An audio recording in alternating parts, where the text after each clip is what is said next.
बिहार के कई जिलों में आज भूकंप को लेकर मॉक ड्रिल का आयोजन किया गया। दरभंगा में भी मॉक ड्रिल का आयोजन किया गया। समाहरणालय परिसर में कंट्रोल एंड कमांड सेंटर की स्थापना की गई और यहां से पूरे मॉक ड्रिल को लीड किया गया, गाइड किया गया। 9:50 में रिलायंस ट्रेंड से हम लोगों की लाइव स्ट्रीमिंग होनी है। एक बार सिर्फ उनको सेंसिटाइज कर दिया जाएगा। 9:30 बजे 9:30 बजे वो कार्यक्रम वहाँ पे होगा। कार्यक्रम चल रहा है, बट लाइव टेलीकास्ट का जो है हम लोगों से जो बातचीत होगी वो 9:50 में होगी। 9:50 से 9:55 का हम लोग का स्लॉट बुक है। तो वहाँ के जो साइट इंचार्ज हैं वो वहाँ पे COC से संपर्क करेंगे। टाइमिंग सर वही 9:50 रहेगा, 9:50 क्लियर है, बोल दे रहे हैं।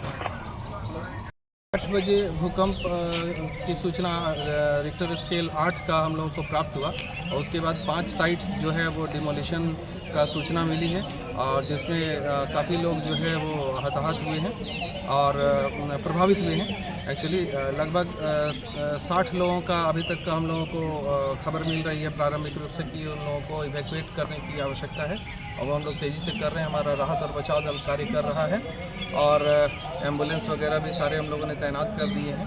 अभी तक 4 लोगों के डेथ होने की सूचना मिली है और 22 लोग गंभीर रूप से घायल हैं, जिनको हम लोग हॉस्पिटल शिफ्ट कर रहे हैं। अभी प्रारंभिक जानकारी के लिए इतना ही था कि हम लोगों के ज़िले में 5 जगहों पर डिमोलिशन हुआ है अर्थक्वेक के कारण।